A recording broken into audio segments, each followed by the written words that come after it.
A warm welcome to all of you to our next class. In the last three classes, we had seen the definition of ethical hacking, types of ethical hackers, then various technique used by hackers in order to gain access into the computer system and possibly to destroy it. That means we have seen many malicious softwares in somewhat detail. Now we will see certain strategies or activities that an ethical hacker especially do for the better protection of the computer system. We will see those actions by points. First one, we have seen many of these points already. Anyway, we will list out all these in a systematic manner so that we can write answers for the questions asked in the exams well.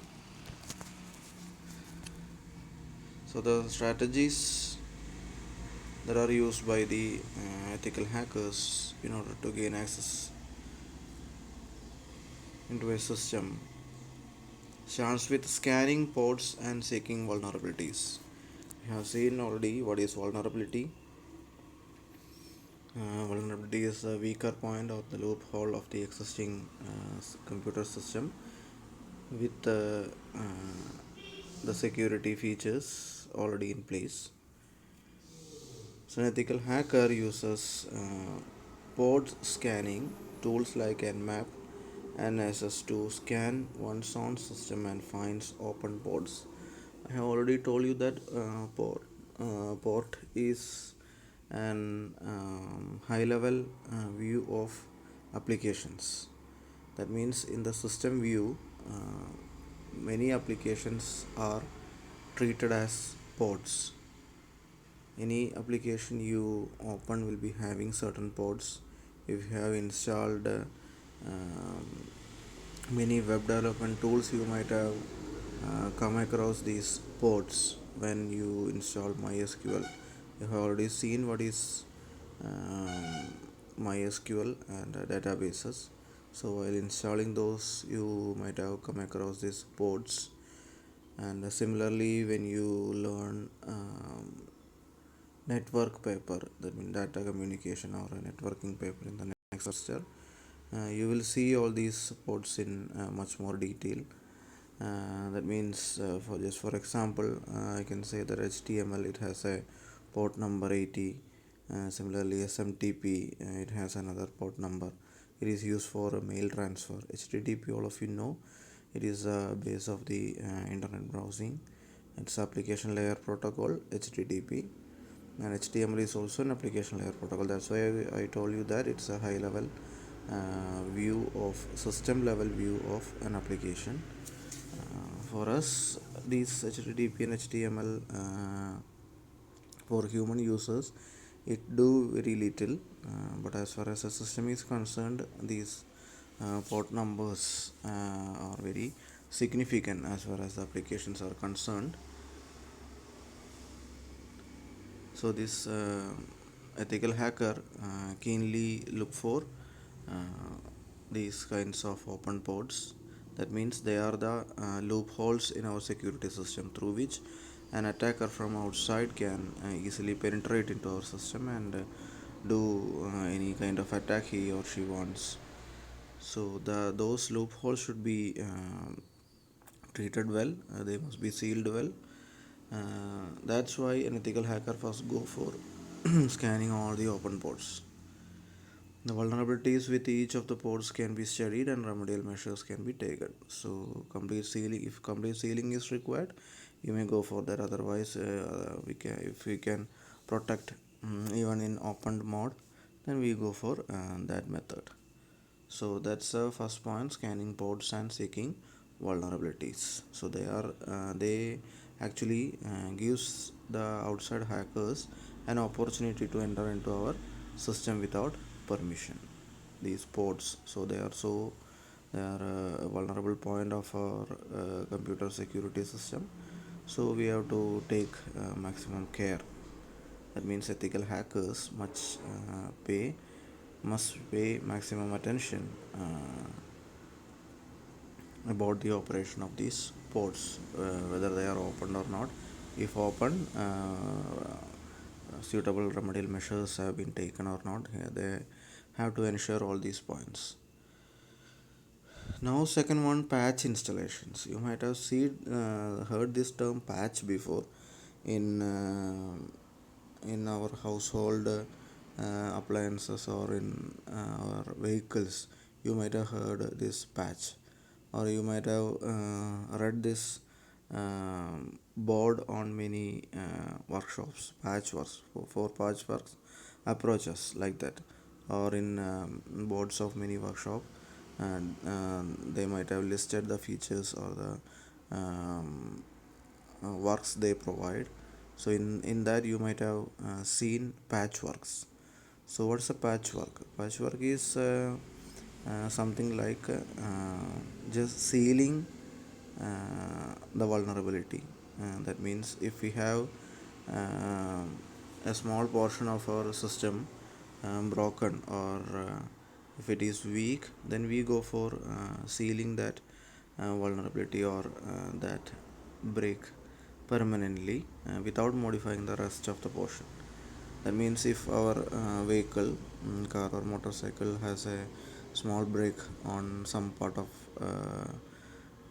on the body, then instead of replacing the whole, that means the whole part, we may approach these patch workers in order to get um, that small defect rectified. So only that portion will be treated, that broken portion will be treated, and it will be corrected. So we will reduce the cost too, and if it's a major issue, major problem, then it would be better to replace the whole thing. But if it is not the case, if it is a small problem or small issue, then we go for a patchwork. Similarly, you can see in mobile phones also, you might have um, got many software updations like patchworks. It need not be always a complete OS update. It may be that update may be containing some extra features, or one or two new features to the existing software. There are many kinds of updations that will be available in our phone. One is the entire OS updation. It will take a long time. If we want to upgrade from one OS version to another version, Android 9 to 10, or 10 to 11, or 11 to 12, and so on.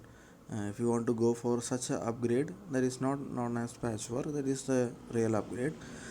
And in between that software, this OS upgradation, we will see some patchworks or some small updations. Those can be called as patchworks. That means they have released one software or one feature of one software. Later they found some defects in that. So in order to correct that, they provide us these patches. So after installing that patches, those defects will be sealed or rectified completely. So that's the patch installations. And the next one, social engineering. As we have seen, social engineering, it is one of the dangerous and most famous or frequent attacks now in the cyber world. It is very difficult to prevent such kinds of social engineering attacks. Why? Because the attackers exploit humans vulnerability, not the vulnerability existing in the system. It is they are exploiting the vulnerabilities of the human users. They may fool us by giving us false promises or false information, something like you have won a lottery of this much lakhs or this much crores, or you are the winner of this jackpot or something like that. They may send messages like this, and you might be provided one link to enter into their site, and accidentally if we click on that, accidentally or purposefully if we click on that link, you will be directed to their hackers website, and they may be asking your vital information, your private information, and they may ask you to send some maybe small amount of money to their account, so that you will be getting that much crore as a transaction charge or something. They may fool you like this by messages. They may fool you by sending these kind of messages, and once you are in that trap, then everything is gone. Your all the private and vital information will be stolen by them. So such kind of social engineering attacks can be prevented only by mm, informing the users about these kinds of attacks. They must be getting aware of all these kinds of attacks. So this is the only way to prevent social engineering attacks, and accidentally we may put our passwords or credentials, vital credentials, somewhere in our mail or something like that. So that's also another way of getting our information attacked by these kinds of social engineering attackers.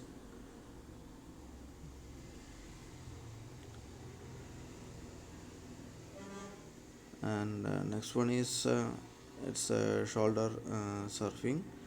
It is also one kind of social engineering attack itself, to gain access to crucial information or play the kindness card to trick employees to part with their password. They may trickly steal your passwords by um, giving you false promises. So never be in such kind of trap. That is only way, only preventive way to get rid of these social engineering attacks. Next one, uh, an IDS, intrusion detection system, intrusion prevention system, honeypots, firewalls. An ethical hacker, as a professional, even though he is an ethical hacker, he is a malicious hacker in the view of a system. Anybody who penetrates the system will be considered as a hacker by the security systems of the computer system in place. So in the view of security systems, any person who is trying to gain attack, unauthorized attack into the system, is a hacker. It cannot distinguish ethical hacker and mm,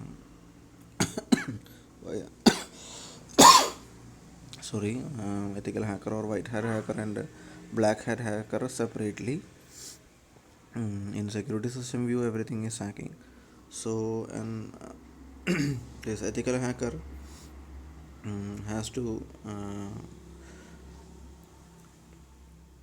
do his activities without getting identified by IDS or IPS of the computer system.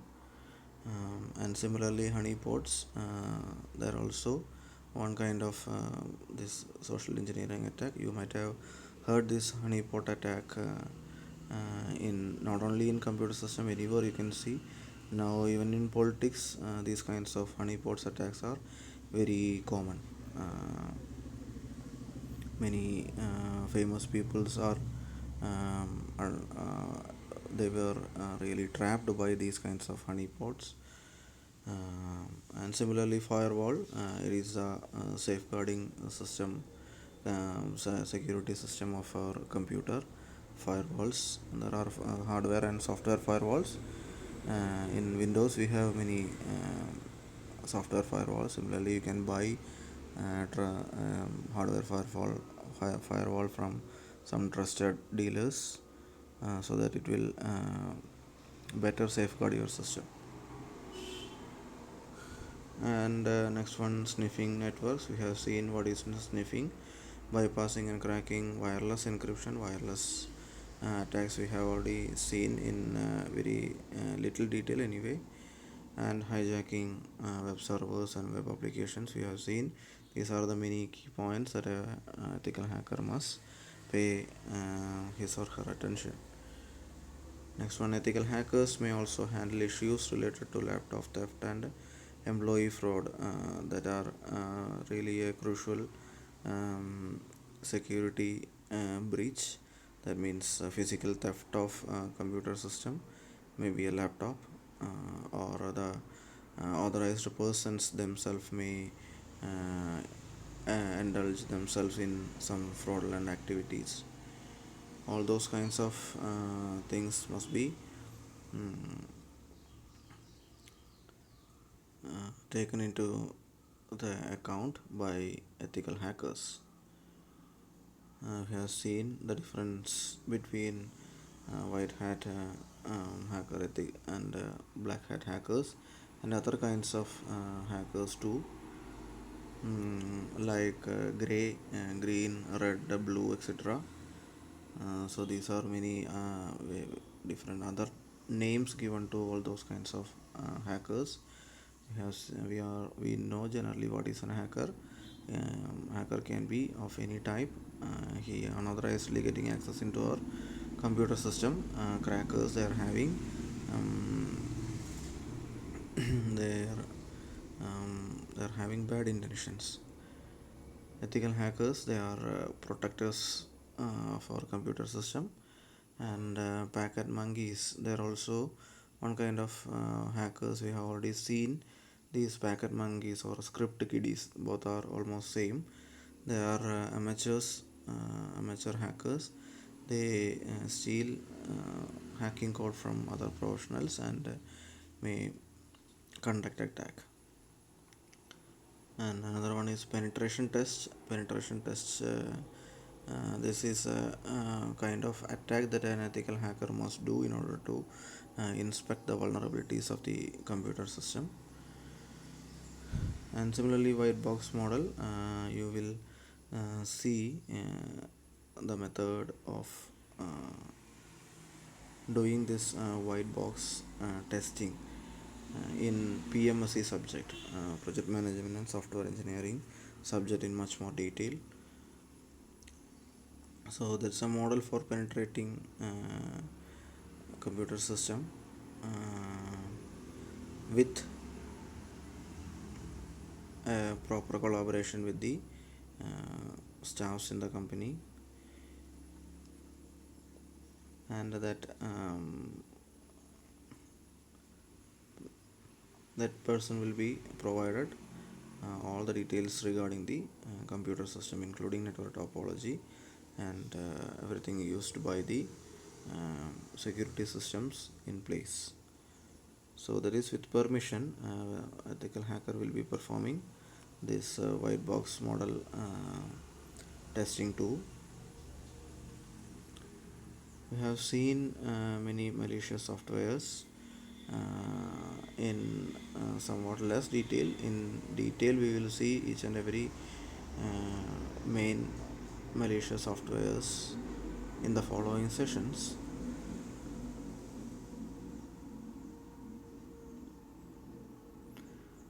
So now, as a summary, we will see different types of malicious softwares. We will see all these types in much more detail in the following sessions. Adware, spyware, virus, worm, trojan, rootkit, backdoors, keyloggers, security software, ransomware, browser hijacker, etc. We will see all these things in much more detail in the following sessions. Adware, they are not harmful. They are some, as the name implies, adware. They are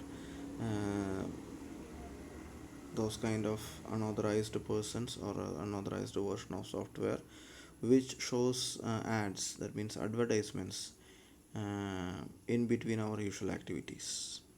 Maybe in the system itself, while once connected to the network, we may get many advertisements in our system itself, or whenever you browse certain uh, certain websites, you may see many suggestions. Many might be a suggestion from other software, or might be advertisement of certain products, etc. So those kinds of software can be, they are not malicious actually, they are not doing any harmful activities on our system, but anyway it's a um, one kind of disturbance that will surely disturb our smooth functioning or smooth workflow with the open website or the application. So that's why adware comes into this list of malicious software. um, Next one is spyware. It's also one kind of adware, but more dangerous than adware.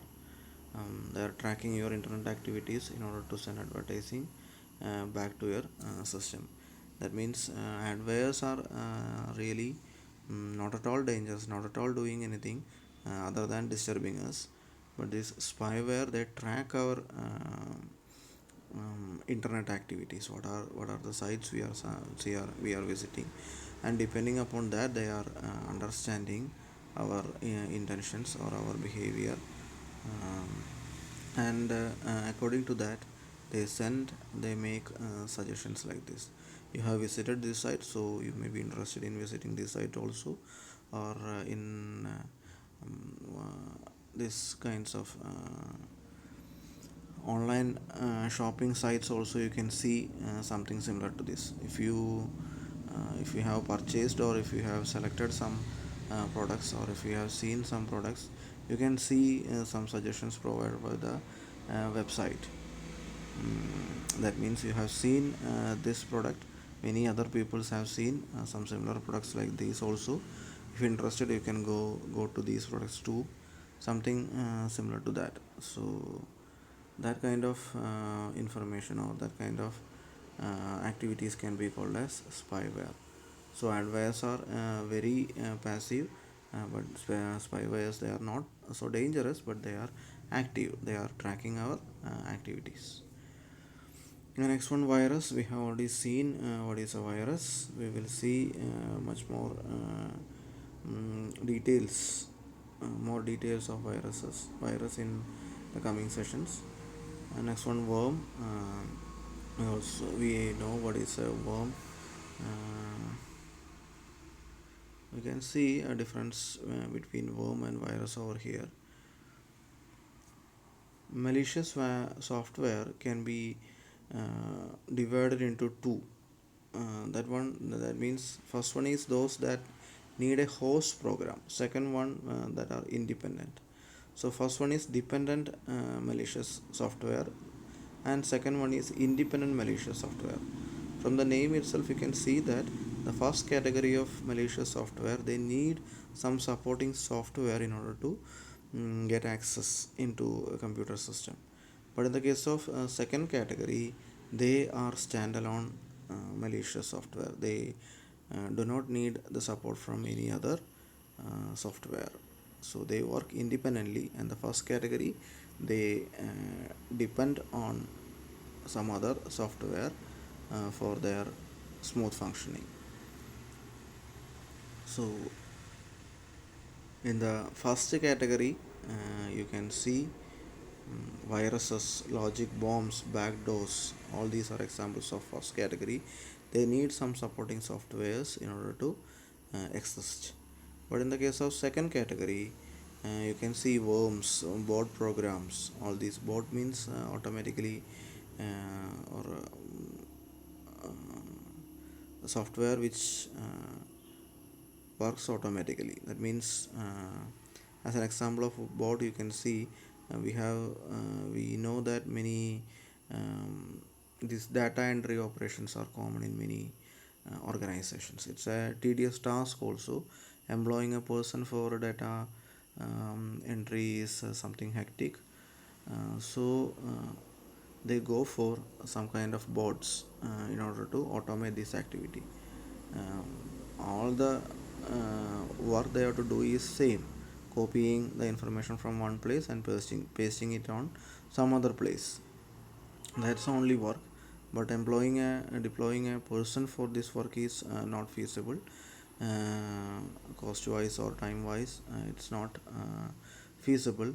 So they go for deploying a bot, that means a automatic software for doing this kind of repeated activities, repeated and boring activity.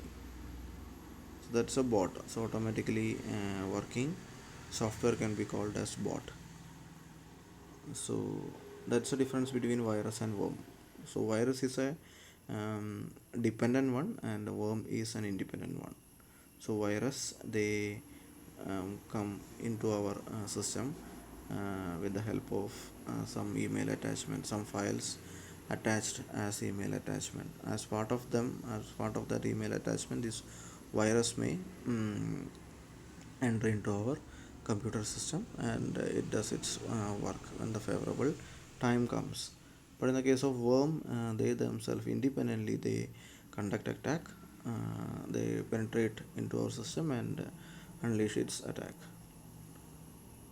Next one, Trojan. We have already seen what is Trojan. Trojan is something like it's a carrier of many malicious software. It is one of the dangerous, most dangerous uh, malicious software in cyber world. Similarly, we have seen what is a rootkit, and now we will see backdoor. They are one somewhat similar to Trojans or worms. Backdoor means they are getting access into system through backdoor. That means without the permission, proper permission of the owner of the system. And they have a difference with Trojan and worms in that they open a backdoor onto the computer, providing a network connection for hackers or other malwares to enter for viruses or spam to be sent. That means something like a port open for hackers to unleash their attack. These backdoors they also break our system, and it will provide an entry point for other hackers to unleash their attack. That's the main dangerous thing with backdoors. And keyloggers we have already seen.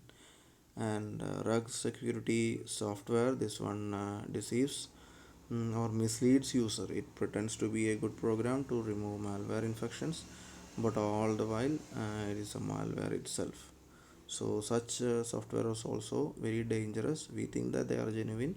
They are actually designed for removing viruses or removing malicious software from our computer system, and by thinking that we may install it and we may start it, but all of the sudden we realize that it itself is a malicious software. So such kind of malicious software are coming under the category of security software. And next one is ransomware. You might have heard this term before. Ransomware, it was a famous attack happened 2 or 3 years back.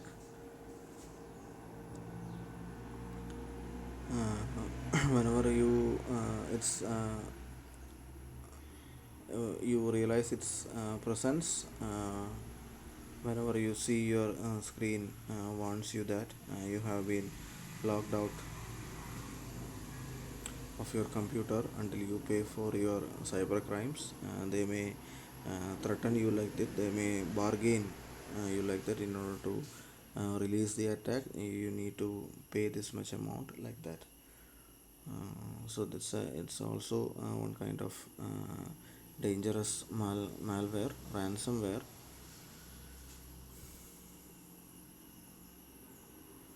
And the last one is browser hijacker. uh, when your home page changes to one that looks like those in the images inserted next, you may have been infected with one form or another of a browser hijacker. This dangerous malware will redirect your normal search activity and give you the results that the developers want you to see. You might have experienced this attack in the cyber world.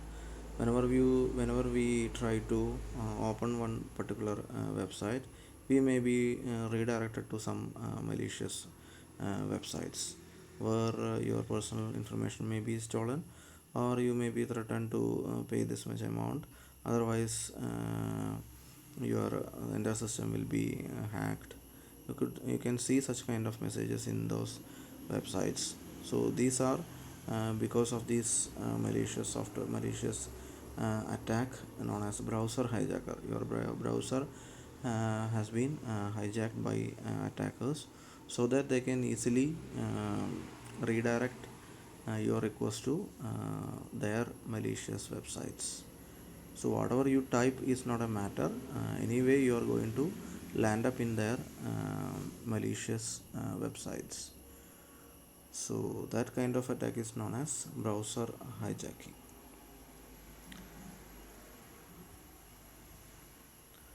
So that's all about that's all for today.